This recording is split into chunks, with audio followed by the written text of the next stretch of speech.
On voit tout de suite qu'il s'agit du tableau du vieux village, des Galières.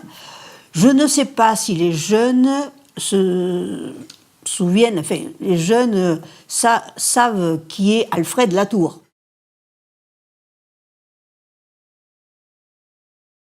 Alfred Latour est un peintre, un graveur, un graphiste, un designer de tissus et un photographe reconnu dès 1920. Il ne cessera de créer jusqu'à sa mort en 1964. Il ne laisse derrière lui aucune interview filmée, pas un son enregistré, peu de traces dans les médias, aucun journal intime qui retracerait ses questionnements ou sa vie privée. Pour un homme qui a défendu la modernité, ce silence est la marque d'une volonté consciente. En 1932, il décide de se retirer dans le Midi. Il achète à Égalières une ancienne bergerie dans laquelle il installe son atelier. C'est ce qu'il avait choisi en venant ici dès le début. Il avait choisi ça parce qu'il faut imaginer ce qu'était Égalières à sa première visite en 1932. Hein. C'était vraiment le village rural encore, avec la naisse et le tombereau qui ramassaient les escoubilles, comme on dit. Hein. Il avait peut-être choisi cette maison certainement pour la perspective qu'on avait sur les Calanques. Au premier plan, la vieille maison avec son pigeonnier qu'on appelle le vieux Tao, très stylisé, et au fond derrière, les Calanques. Il y a plusieurs tableaux où on voit un soleil couchant magnifique posé pratiquement sur l'horizon avec les Calanques à côté. On a une photo où il est la veille de la Noël, un 24 décembre, dans le bar d'en haut, du village, avec les gens du village. Oui. Il est assis, il boit, voilà. Donc c'est quelqu'un qui se mêlait quand même aux gens, mais qui était quand même réservé et un peu dans la solitude, pour son travail, dans la solitude de sa maison d'en haut, dans le vieux village.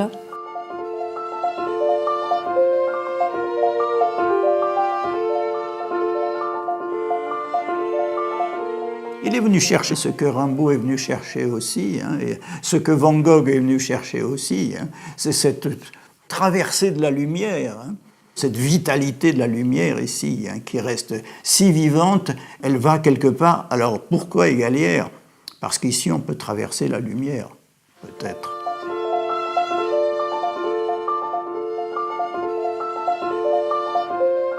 Alfred Latour est né à Paris le 27 août 1888. Son père Armand est typographe à l'Imprimerie nationale. C'est là sans doute la source qui suscitera chez l'enfant l'amour du graphisme et de l'ornementation du livre. Alfred suit un enseignement à l'École des Arts décoratifs où il apprend l'équilibre des formes et l'élégance de l'épure, en bref, la poétique de la matière. Son père lui a enseigné les deux valeurs principales de cette confrérie, je pourrais dire. C'est l'amour du travail bien fait et le besoin d'indépendance. À ses débuts, Latour grave des motifs sur bois. Très vite, il est reconnu pour sa grande habileté.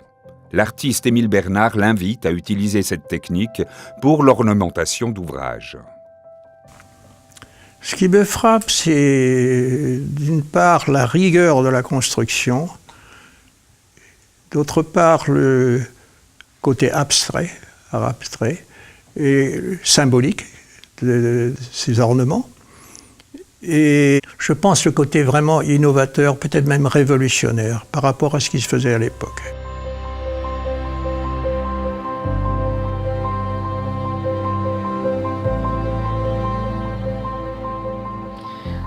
La gravure a été véritablement la matrice de son engagement d'artiste. Il dessinait beaucoup avant, il peignait jusqu'aux années 30, mais c'est avec ce travail de gravure, aussi bien pour le livre orné que pour dessiner à la demande de l'imprimeur Peignot, des vignettes typographiques, des traits de plume, tous éléments qui allaient orner des mises en page, que son talent s'est affirmé de manière incontestable. Il se lie avec les éditeurs de l'époque, correspond avec les revues professionnelles, il est apprécié pour les qualités exceptionnelles de ses mises en page et l'originalité des matières et du design de ses couvertures. Parmi les auteurs qu'il a illustrés, il y a Baudelaire, avec Les Fleurs du Mal, également André Gide, Le Voyage du Rien, Le Partage de Midi, de Paul Claudel, des livres de Sandra, d'Oscar Wilde, et il a noué des liens d'amitié avec certains d'entre eux d'ailleurs, qu'il s'agisse de Claudel, de Valérie, par exemple. Ses reliures sont d'une élégance et d'une beauté exceptionnelles. On le compare parfois à une sorte de Jean-Sébastien Bach du graphisme. On dit de lui que son esprit est placide, passionné de raison et de sang-froid, ce qui ne l'empêche pas de faire preuve d'intuition esthétique qui le conduisent à parfaire des chefs-d'œuvre épurés, complètement modernes, sans jamais céder au maniérisme contemporain. Latour fuit les mondanités, les cénacles et toute forme de parade culturelle. Il choisit délibérément l'être au paraître.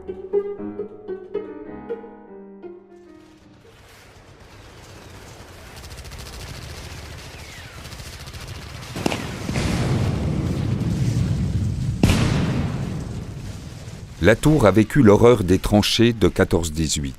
Il est grièvement blessé aux premières heures de la guerre. À l'hôpital de Rouen, où il est soigné, il rencontre Madeleine Cosnard, une jeune infirmière auxiliaire, un rayon de lumière dans ses années noires. À sa sortie d'hôpital en 1915, Alfred Latour s'engage à nouveau comme chauffeur volontaire. Il survivra par miracle à un obus qui fait exploser son chargement de munitions. Du camion, il ne restera rien. De lui, la vie sauve. Légèrement blessé, il gardera l'impression d'une sorte de miracle, une renaissance et sans doute le sentiment existentiel de ne jamais s'abîmer dans les futilités baroques, d'aller à l'essentiel, quel que soit son travail. En 1917, il épouse Madeleine. En 1929, Charles Bianchini, directeur d'une grande fabrique de soieries à Lyon, l'invite à produire des motifs pour son entreprise. Bianchini lui offre une situation identique à celle de Raoul Dufy, à qui Latour succède au poste de designer de tissu. Une production qui impressionne toujours. J'étais vraiment ébahi, parce que là aussi, ce sont des tissus qu'on pourrait utiliser aujourd'hui. Ils sont dans cette esthétique-là du graphisme, de la géométrie, de la couleur, et avec quelque chose de dynamique. Alors, on n'est pas chez Vasarely, mais il y a quand même il y a du mouvement. Même si on parle des arts décoratifs, on sent qu'il y a quand même une grande retenue. Il y a une recherche du moindre effet, une recherche du fond plutôt que de la forme. Et c'est ce qui est d'autant plus enthousiasmant quand on regarde les tissus, c'est qu'il applique cette austérité, cette précision et cette gravité à quelque chose de frivole. Parce que c'est quand même fait ou pour des murs, ou pour des robes, ou pour des meubles, en tout cas pour quelque chose de très évanescent. Et il y réussit formidablement bien. On a vraiment la démarche d'un artiste qui a compris ce qu'était le textile. Quand il décline ses motifs, quand il crée en fait des gammes, toutes les couleurs entre elles déjà sont harmonieuses et chaque couleur prise séparément est aussi très forte, très intense et elle va être subtilement en fait rehaussée par les motifs eux-mêmes, soit parce qu'ils viennent apporter des touches de blanc dans ces couleurs, soit au contraire parce qu'ils vont révéler doublement ces couleurs en apportant des contours supplémentaires ou en se mariant subtilement avec le noir pour que ça ressorte encore davantage. Donc on a tout ce travail ici qui est extrêmement visible dans l'œuvre textile d'Alfred Latour. Le banquier et soyeux Pierre Hénard, dont la production de tissus est destinée essentiellement à la haute couture, le sollicite pour réaliser des motifs. Une solide amitié se noue. Hénard, également propriétaire de l'abbaye de Fontenay, offre une carte blanche à Latour pour produire des tentures inspirées de cette architecture romane. Latour crée les toiles de Fontenay.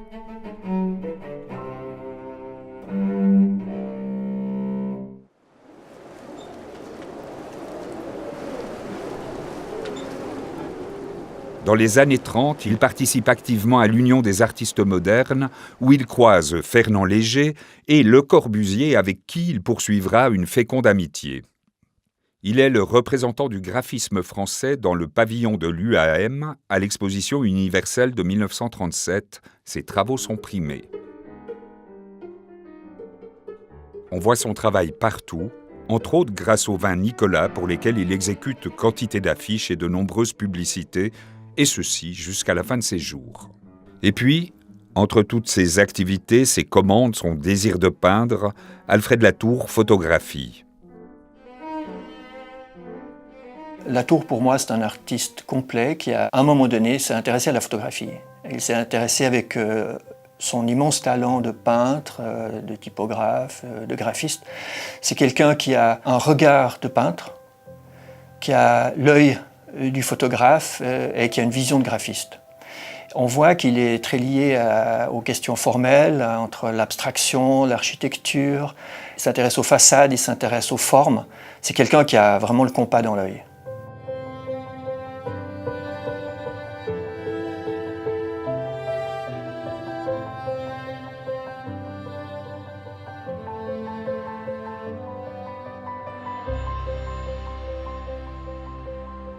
Photographe, il le restera pour documenter la vie de son village ou ses recherches formelles.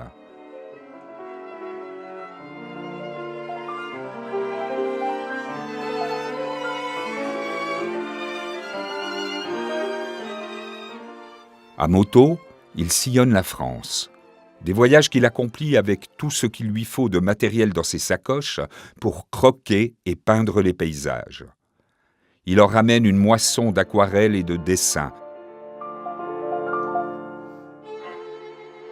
Il visite rapidement l'Espagne, plus longuement le Maroc, mais à chaque fois, le Midi l'appelle. On comprend que le choix des Galières s'apparente à un recentrage sur soi qui ouvre une voie lumineuse à son œuvre. Mais ce choix n'est pas une coupure du monde. Sa notoriété est telle qu'il peut s'offrir le luxe d'un lieu de vie retiré. C'est le monde qui vient à lui.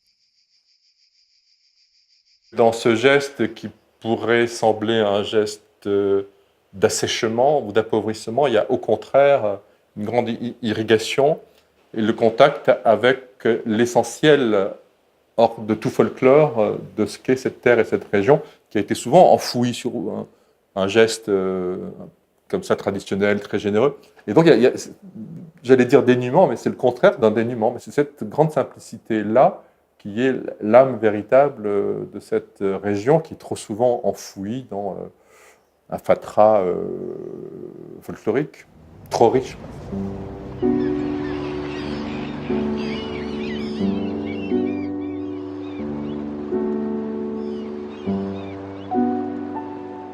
Peindre. Peindre comme un moine médite. Peindre et trouver une profondeur spirituelle qui dépasse le discours. La toile, les dessins ou les photographies, il le sait, exprimeront son époque, révéleront sa sensibilité, diront mieux que lui sa relation au monde. Je pense que dans ce retrait, dans cette volonté de ne pas forcément participer comme il y aurait été invité à tous ces mouvements parisiens, nationaux, internationaux, il y a un désir d'aller vers une spiritualité qui est très lisible dans ce travail d'abstraction. Scruter le paysage, s'en imprégner et le donner à voir sont autant de clins d'œil à la beauté. Il a vendu de ses œuvres, certes, mais il ne s'est jamais vendu lui-même. Peu d'artistes ont appliqué avec autant de rigueur cette règle quasi bénédictine du silence et de la probité. C'était quelqu'un d'engagé à sa manière, d'engagé dans une certaine idée de l'art. Et on peut citer une anecdote à ce propos. Il était question, au début des années 60, qu'il ait une exposition dans la prestigieuse Galerie de France à Paris. Et au dernier moment, il s'est dédié, on avait enlevé les tableaux, parce qu'il a considéré que les tableaux étaient traités comme des marchandises et il ne voulait pas que les tableaux soient traités comme des marchandises. C'était un investissement qui allait très, très loin, qu'il entretenait à l'égard de ses œuvres, qui étaient vraiment la prolongation de lui-même. Alfred Latour, artiste du XXe siècle, un audacieux, un moderne au style affirmé. Un homme qui a posé son regard sur le monde pour le traverser de sa lumière, il suffit d'observer longtemps.